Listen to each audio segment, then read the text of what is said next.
درود با کل شما دوستان عزیز. این نخستین برنامه ترانسفر در عمل است در سال نوین که با رسما گشوده شدن روزنامه زمستانه ترانسفری از گزارش ها میگوید. رئال در دومین روزنامه ترانسفری پای هم یگان فوتبال باز را نمیخرد و در این باره هم نشریه مادریدی AS گفته است. با قول نشریه نام برده فلورنتینو پرس پولها را در خزینه حفظ نموده تابستان فروشکاری بزرگ انجام میدهد و اینجا میتوان از احتمالیت امضا کنی قرارداد با کلیان امباپه و ارلینگ هالند سخن کرد. اگر نه چرا در مادرید پولها را اینقدر محکم نگاه می‌دارند؟ با همین رئال مادرید در دومین روزنامه ترانسفری هم بدون پرقوت شوی مانده تابستانی پر باشد. جانبی بلانکوس نخستین مرتبه در 40 سال هیچ عملی خریداری انجام نداده بودند. طبق اطلاع AS سرمربی باشگاه شاهانه زینedین زیدان از راهبریت دسته خواستار شده است که تا تابستانی می آمد هیچ فوتبال بازی را نخرند و با بازیگران باقی‌مانده هم میتوان موسم را انجام داد. رئال همین طریق احتیاطکاری نموده و پرداخت کنی معاش دوران پیش از پاندمی برمیگردد و همچنین با نگاهداشت مبلغ‌ها در تابستان چند از بازیگران معروف را به تیم می‌آورد، در خصوص چیزی که ما چند پیش هم گفته بودیم. علاوه بر این بلانکوس حتی بازیگران را نخواهد فروخت که از باوری زیدان برآمده‌اند. متخصص فرانسوی گزارش ایسکا با سویل را محکم نموده اسپانی تنها در تابستان از دست می‌رود. در باشگاه همچنین تا آخر موسم بازیگرانی به مثل حمایتگر مارسلو و حمله‌ور لوکا یوویچ میمانند، نفرانی که بعضاً مندی و بنزما را عوض می‌کنند. یکی از نقشه های اصلی برای رهبریت رئال باشد این تمدید کنی شرطنامه با راموس می باشد که در این مورد بعدتر می گوییم. پس از نقشه های دورنمای رئال مادرید اکنون فرصت فرا رسید که از اولین روزنامه ترانسفری زمستانی برایتان بگوییم. وابسته به موضوع می توان گفت که در انگلیا منچستر سیتی تا حال هیچ نقشه شتابکارانه ترانسفری در زمستان نداشته. تنها امید بر آن می‌بندد که اخیراً تابستان خرید کین را از تاتنهام به دست می‌آورد. ژورنالیست نشریه آلمانی بیلد کریستیان فالک خبر داده است که شهری‌ها در تابستان به مالک تاتنهام دنیل لوی از برای کین 100 میلیون یورو پیشنهاد می‌کنند. خری باشد تا حال 16 گل و 13 پرتافت گل‌آور در 23 بازی همین موسم در آمار دارد.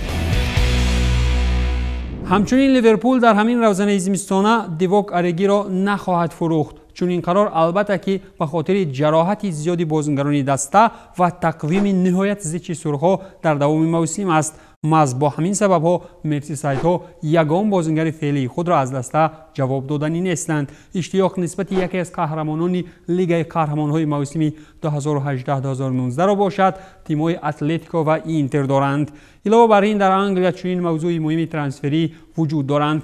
طبق معلومات دیلی استار امیو می‌خواهد دنیل جیمز را تا آخر موسم به اجاره روان کند. نفری را که در موسم جاری تنها در 5 بازی پرمیر لیگ انگل اشتراک نموده 1 گل هم زده بود. نامزد احتمالی برای دعوت کنی جیمز تیم وست هم را میگویند. امیو اصلا سال 2021 را پربرار آغاز نموده با احساسات مثبت بر آن است که در همین سال اخیراً جیدون سانچو را خریده میتواند. چطور 90 مینوتس می نویسد راهبریت دیوانی سرخ باور بر آن دارد که 112 میلیون یوروی بروسیا دورتموند را در مسئله ادامه گفت و شنود سرسخن‌تر میکند. ارسنال لندن باشد در دایره عملی کنی اجاره 6 ماهه تا آخر موسم ویلیام سالیبا را به لیگ یکم فرانسه فرستاد. کانونیرها برای سالیبا در ادامه مسند ورزشیش در تیم نیتسا قرار می‌خواهند. ارسنال باشد ویلیام سالیبا را سنه 25 ایولی سال 2019 از سنت اتین خریداری نموده. با قول گاردین مبلغ شرطنامه 27 میلیون پوند را تشکیل داده بود، ولی طبق شرطنامه موسم 2019-2020 را سالیبا به طور اجاره در صف سنت اتین گذرانیده بود. از ارسنال همچنین بازیگری دیگر می رود، ساکراتیس پاپاستاتوپولوس که شرطنامه‌اش تابستان به انجام می‌رسد. الکی گزارش خویش به فنربخچه را درست کرده است، می نویسد نشریه ترکی تقویم. در هنرنمای این یونانی همچنین ناپولی اشتیاقمند بود. واتفورد باشد به پول با بازیگر دانیگی فیلیپ سینکرناگل شرطنامه امضا نمود. فوتبالبازی نام برده در موسم جاری در مرحله انتخابی لیگ اروپا مؤلف 3 گل هم شده است. نونو اشپیریتو سانتو نیز همگان را باور می‌کنند که وولورهمپتون در روزنامه ترانسفری از خود صدا بلند نموده. با قول اسکای اسپورت گورگان حتی نسبت دیگو کاست هم توجه کردند، نفری که با اتلتیکو مادرید شرطنامه کاریش را قطع نموده بود. همچنین شهری‌ها از قسمت کبود منچستری برای کوین دی بروینه شرطنامه نو پیشنهاد کردند، اما بازیگری بلگیوی از آن دست کشیده است. ژورنالیست سامانه لیاقت نیوز کریستوف تیرر باشد برعکس این نوید قید میکند که عین حال گفت و شنیدها میان کوین و سیتی ادامه داشته در حال عملی شوی قرار دارند. بنا به گفته‌های ESPN سیتی همچنین از رفت گفت و شنیدها بین رئال و سرخیو راموس با دقت نظارت برده در این سمت هم رسیدگی خواهد کرد، اگر که البته جانبا به توافق نیایند. در فضای آلمانی فوتبال باشد سنه نخست گشوده شوی بازار زمستانی از نقشه های کاری شالکه به همگان روشن شد. دسته گیلزنکرخنی که در تخانه جدول بوندسلیگا غرق ناکامی است با نیت نجات از باطلاق نابرابری در جستجوی چهره‌های نو در بازار است. در همین اثنا حمایتگر ارسنال لندن سعد کلاشیناس راضی شده است که نیمه دوم موسم جاری را در اجاره در شالکه به دوزخ روان شده گذراند. و شالکه که در این موسم تا حال چهارمین مربی به کار تعیین کرده و در 13 دور چمپیونات آلمان 4 مساوی و 0 غلبه دارد. اجاره بازیگر ارسنال باشد از سنه 4 ینور با حکم قانونی درآمد. سخنهای علاوگی سری ترانسفرها در بوندسلیگا در همبستگی با رئال مادرید است. لتن سپورت فهمیده است که رئال در خصوص کریستوفر نکونکو معلومات جمع نموده از RB لیپزیگ جواب گرفته است که فرانسوی 23 ساله تنها با ارزش 30 میلیون یورو میتواند به ملال به دسته فلو پرز گذارد. همچنین برای رئال مادرید حمایتگر مرکزی تیم ویلیارئال پاو تورس مقبول شده است و چگونه ای که مارکا خبر میدهد فوتبالباز 23 ساله هم برای گزارش به تیم مادریدی اشتیاقمند است. دسته از مادرید پاو تورس را عوض کننده احتمالی سرخیو راموس میبیند، ولی با وجود ارزان کنی نرخ بازیگر نخست باید که رقابت را بر ارسنال پیروز شد. در همین اثنا کادنا کاپ اطلاع میدهد که راموس تا حال از جانب بلانکاس در خصوص تمدید کنی شرطنامه پیشنهادی رسمی نگرفته، تنها به طور شفاهی شرطنامه‌اش را با پرزیدنت تیم فلورنتینو پرز محاکمه کرده است. تورس باشد دستپرور ویلیارئال بوده در هیئت اساسی این تیم از سال 2017 این جانب برآمد میکند. در موسم 2021 تورس 2 گل در 17 بازی به ثمر رسانیده است که یکی از آنها البته که خود گل بود. پریمیر اسپانی باشد نظر به دیگر توپ چمپیونات‌ها توفه‌های بزرگتری به بازار برآورده است. اینجا میتوان همانا از بارسلونا گفت که برای سال 2021 بازیگران آزاد اهدا میکند. طبق اطلاع فابریسیو رومانو کاتالونیا با اریک گارسیا از من سیتی به توافق رسیدند. اگر کسی فراموش کرده باشد بازیگرانی که مهلت شرطنامه‌شان تابستان به آخر میرسد از همین زمستان میتوانند برای گزارش به تیم نو گفت و شنیدها را آغاز نمایند و گارسیا به شمول چنین نفران است. در همین حال مسی، راموس و آگوئرو از سنه 1 ینور بهر آغاز گفت و شنیدها دسترس بوده. ژورنالیست رومانو استثنا نمیکند که بارسا میخواهد با سیتی در خصوص ترانسفر زمستانی ملاقات‌ها انجام دهد. همچنین در اسپانیا چطور خود همون فالک میگوید یکی از نامزدان به منصب پرزیدنتی بارسلونا میخواهد که توماس توخل را به سمت سرمربیگی بیارد. اتلتیکو مادرید باشد کوششی از ناپولی به دست آوردن ارکادیوش میلیک را نموده بود، اما سوداکاری انجام نشد، چرا که مادریدیا 6 میلیون یورو پیشنهاد داشتند و نیاپولیتانو 15-16 میلیون خواستند. از این رو پیشنهاد رد کرده شد، مینویسد کاریرو دلو سپورت. همچنین سرچشمه میگوید که مارسل الاکای به ناپولی برای ارکادیوش میلیک 10 میلیون یورو پیشنهاد کرده است.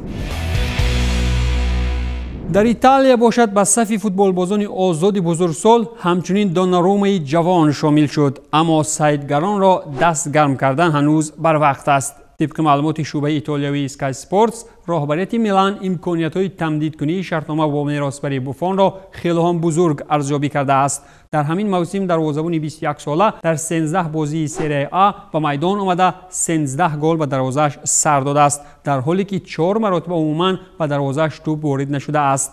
چلسی هم عین زمان جانلویجی دوناروما را زیر نشان گرفته است و چند روز پیش باشد راهبریت باشگاه اظهار نمود که دوناروما در دسته باقی میماند، اما به گفته چلسی الاکای آغاز گفت و شنیدها نموده است.